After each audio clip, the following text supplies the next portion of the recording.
alegria muito bonita nesse dia 12 de julho de celebrarmos a grande festa de São Luís e Zélia Martin. Depois desse belíssimo festival de famílias, estamos ainda com o coração em festa. E, de fato, Luís e Zélia Martin, os pais de Santa Teresinha do Menino Jesus e de outros 9 filhos, 5 das quais foram logo para o céu, mas... 4 das quais foram logo para o céu e 5 das quais tiveram todas elas uma vida santa. É bonito ver que essa família santa, que deu tantos santos à igreja, doutores, é modelo do Festival das Famílias. E hoje é a sua festa, São Luís e Zélia Martin. Rogai por nós, rogai pelas nossas famílias. No livro de vida, no número 232, hoje vamos meditar essa imagem da árvore. A comunidade Sementes do Verbo recebe das Sagradas Escrituras todas as suas inspirações. E assim podemos meditar sobre a imagem da árvore, como também a da vinha no Evangelho de São João, como guia e crescimento do nosso ser comunitário. Esta árvore representa a consistência e a dinâmica da nossa vida de comunhão que se desenvolve e cresce. As raízes representam os fundamentos na profundidade. A nossa vida escondida em Deus Pai, na oração, na contemplação, na vida de união, bebendo do humus da humildade, da renúncia de si mesmo, para ir ao encontro das profundezas do amor e da misericórdia de Deus. O tronco, ele que se lança, que carrega o conjunto, como o filho assumindo a cruz redentora. Pela virtude teologal da fé, prosseguimos o alvo, como discípulos unidos ao Mestre, seguindo-o passo a passo, e fortificados pela vivência dos conselhos evangélicos. Os ramos, pela virtude teologal da caridade, exprimem a dimensão horizontal, a visibilidade da vida no espírito, a vida apostólica, a vida social, as relações interpessoais, a visibilidade da caridade fraterna na diversidade das pessoas e a originalidade de cada um nos frutos do amor. E o cume exprime a dimensão escatológica, a virtude teologal da esperança, a santidade, a comunhão dos santos, a altura, o céu, o espírito das bem-aventuradas, do qual todos nós somos chamados. Por fim, aquele que dá a vida e faz crescer é Deus. Assim, pois, aquele que planta nada é, aquele que rega nada é. O que importa somente é Deus que dá crescimento. Tão bonita essa imagem da árvore, que pode ser considerada como a imagem de cada família humana, mas também da nossa família espiritual, que precisa de ter todos esses elementos. Se você é uma árvore sem raízes, isto é, sem profundidade, sem vida escondida em Deus, sem oração, sem contemplação, sem vida de união a Deus, envolta por esse humus da humildade, o que acontece na primeira tempestade? Você quebra. Também, se você não tem tronco que se lança, que se decide, que se doa, que de verdade tem fé e que com os irmãos decide viver essa vida de sequela Christi, de vivência dos conselhos evangélicos de pobreza, castidade e obediência, você também não consegue ter altura, estatura. A mesma coisa com os ramos. Os ramos exprimem essa dimensão bonita da caridade. O amor que se multiplica em obras de caridade, em visibilidade do Evangelho. É a dimensão apostólica, é a dimensão da vida social, é a dimensão da caridade fraterna, da diversidade de pessoas, de frutos diferentes do amor. Se você ficar um pequeno arbusto, sem muito visibilidade, sem um tronco bonito, sem uma árvore com tantos ramos, se você for raquítico, você não glorifica a Deus. Ao contrário, somos chamados a nos tornarmos pessoalmente, mas com os irmãos da nossa família e da nossa família espiritual, essa bela árvore que dá frutos para a glória de Deus. E por último, o cume, que é essa visão escatológica, isto é, que nos mostra a comunhão dos santos, que nos mostra a altura, o céu, o espírito das bem-aventuranças, é aquilo que nós somos chamados a fazer e a viver. Então, pouco importa quem regou, quem importa quem semeou, pouco importa, isso tudo somos instrumentos. Mas às vezes uns semeiam e outros colhem, às vezes somos nós que semeamos e outros vão colher. Isso pouco importa. O que importa é que Deus quer nos fazer crescer. E é nessa visão dinâmica de crescimento que nós queremos verdadeiramente entrar. Isaías 7, de 1 a 9, No tempo de Acais, filho de Joatão, filho de Osias, rei de Judá, subiram contra Jerusalém Razon, rei de Aram, e Faceia, filho de Romelias, rei de Israel, a fim de tomá-la de assalto, mas não conseguiram atacá-la.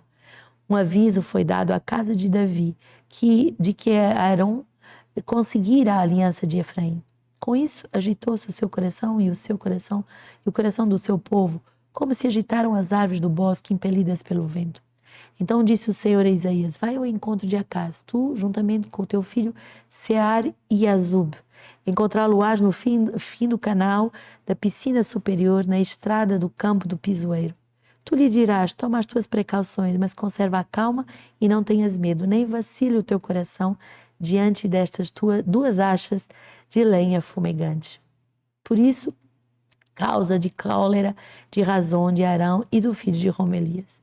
Pois que Arã, Efraim e o filho de Romelias tramaram o mal contra ti, dizendo: subamos contra Judá e provoquemos a cisão e a divisão em seu seio, em nosso benefício, e estabeleçamos como rei sobre ele o filho de Tabea. Assim diz o Senhor: tal não se realizará, tal não há de suceder. Porque a cabeça de Arã é Damasco, e a cabeça de Damasco é Razon. Dentro de 75 anos, Efraim será arrasado e deixará de construir um povo. A cabeça de Efraim é Samaria, e a cabeça de Samaria é o filho de Romelias. Se não credes, não vos mantereis firmes. Tão forte essa palavra que resume essa última frase: se não credes, não vos mantereis firmes. A obra do divisor, e que aqui é representado por esses reis que querem atacar o povo eleito, é sempre uma obra de divisão, de oposição. Mas o Senhor, Ele não permite essa divisão quando estamos unidos a Ele, quando vivemos pela fé. Se não credes, não vos mantereis firmes. Isto é, se credes, vos mantereis firmes. Somos chamados a ter uma fé firme, uma fé robusta, de uma árvore sólida, que de verdade enraizou a sua vida em Deus.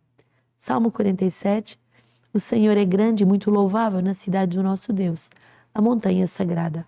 Bela em altura, a alegria da terra toda. O monte Sião no longínquo norte, cidade do grande rei. Entre os seus palácios, Deus se mostrou como fortaleza. Eis que os reis tinham se aliado e juntos avançavam. Mas viram e logo se aterraram. E apavorados, debandaram às pressas. Ali apossou-se deles um tremor, como um espasmo de parturiente, corno e vento, como o vento de leste destroçando os navios de Tarsis. Conforme ouvimos, assim vimos também na cidade do Senhor dos Exércitos, a cidade do nosso Deus. Deus firmou-a para sempre. A imagem de árvore com raízes sólidas, a imagem de uma montanha sagrada, são a imagem dessa alma firmada em Deus para sempre. O Senhor quer fazer de nós, pessoalmente, mas também como família humana, como família espiritual, famílias centradas, enraizadas, fundadas, como essa montanha inabalável, que é a montanha santa, onde de verdade Deus se mostra como fortaleza. Quando experimentamos uma vida enraizada em Deus, uma comunidade fundada em Deus, experimentamos essa proteção, essa fortaleza de Deus que nos envolve e que nos protege. Mateus 11, o evangelho de hoje, então começou a reverberar as cidades onde havia feito a maior parte dos seus milagres, por não se terem arrependido. Ai de ti, Corazim, ai de ti, Betsaida, porque se em Tiro e em Sidônia tivessem sido realizados os milagres que em vós se realizaram, há muitos se teriam arrependido, vestindo-se de cilício e cobrindo-se de cinza. Mas eu vos digo, no dia do julgamento haverá menos rigor para Tiro e Sidônia do que para vós. E tu, Cafarnaum, por acaso te elevarás até o céu? Antes, até o inferno descerás. Porque se em Sodoma tivessem sido realizados os milagres que em ti se realizaram, ele teria permanecido até hoje. Mas eu vos digo que no dia do julgamento haverá menos rigor para a terra de Sodoma do que para vós. Como é possível que numa cidade onde Jesus fez tantos milagres, o povo não se converte? Podemos dizer isso também para nós. Como é possível que na minha vida, onde Deus já fez tantas maravilhas, eu ainda nesse ponto, Inês, ainda sou dura, ainda não me converto, ainda não me corrijo. Como é possível? Aceitar também as correções do Senhor faz parte desse processo de amadurecimento, faz parte desse processo em que nos tornamos firmes por obra e graça do Senhor. Hoje celebramos essa família santa, Luiz e Zélia Martin. Ele era relojoeiro e ela rendeira, e de origem burguesa, são chamados a uma eleição bonita para viverem uma santidade dentro do matrimônio. Luiz tinha pensado ser padre, ela tinha pensado ser freira, mas o Senhor não queria isso, o Senhor queria que eles fossem santos no matrimônio, um santo casal. Luiz nasce no ano de 1823 e morre em 1894, e Zélia em 1831 e morre em 1877. São os pais de Santa Teresinha de Menino Jesus e são beatificados pelo Papa João Paulo II em 2001. Ambos eram filhos de militares e foram criados numa disciplina muito forte, muito rigorosa, e também marcados por um certo jansenismo, em que era uma educação religiosa muito moralizante, muito centrada no sacrifício, no sangue, muito centrada no dever e pouco centrada na gratuidade da salvação de Deus. Luiz vai também se formar, ele desejava ser religioso e se formar nas escolas cristãs e nas Irmãs da Adoração Perpétua. Zélia é formada também. Ao terminar os estudos, Luiz não quis entrar no exército como seu pai, ele não queria fazer parte do exército napoleônico, então ele escolhe essa profissão de relojoeiro, quer dizer, organizar, cuidar dos relógios, com aquelas peças bonitas. E Zélia, que muitas vezes ajudava a sua mãe na administração da sua loja, depois vai se especializar como rendeira do Ponto de Alençon, muito conhecido pela tecelagem de rendas muito bonitas. Abriu então uma fábrica modesta para a produção de rendas e teve um discreto sucesso. Ambos nutrem muito desde a adolescência esse desejo de serem religiosos.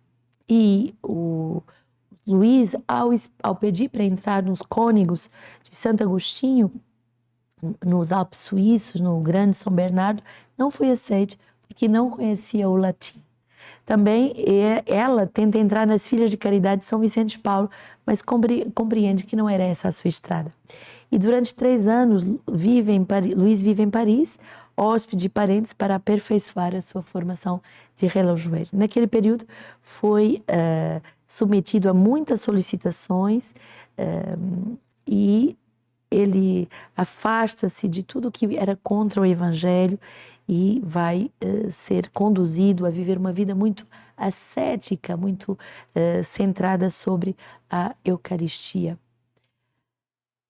Eles encontram-se então os dois em 1858 e ao ver Luiz, Zélia percebeu distintamente que seria ele o homem da sua vida. Depois de vários meses de noivado, eles se casam e pautam a sua vida de família pela vivência do Evangelho. Missa diária, oração pessoal, comunitária, confissão frequente, participação da vida paroquial, e nascem então 9 filhos, 4 dos quais morrem de forma prematura. As 5 que sobrevivem, Teresa, a futura santa, nasce em 1873. E aí temos todas as recordações da família Martin que acompanham cada uma das suas filhas. As 5 quiseram ser religiosas, 4 carmelitas e uma outra de uma outra congregação, e a família Martin acompanha toda a vocação das suas filhas, mas também vive a grande provação da morte da mãe com câncer no seio e também da doença no fim da sua vida de Luiz Martin. Santa Teresinha tem uma frase muito bonita e diz: ao olhar para um pai mais digno do céu do que da terra, eu descubro o amor de Deus. que seja isso que nos encante, ao olhar para uma família santa, descobramos o amor da Trindade, descobramos Deus Pai que se revela. E que o Senhor nos dê essa proteção, esse exemplo de famílias santas para um mundo santo. Luiz e Zélia Martin, rogai por nós.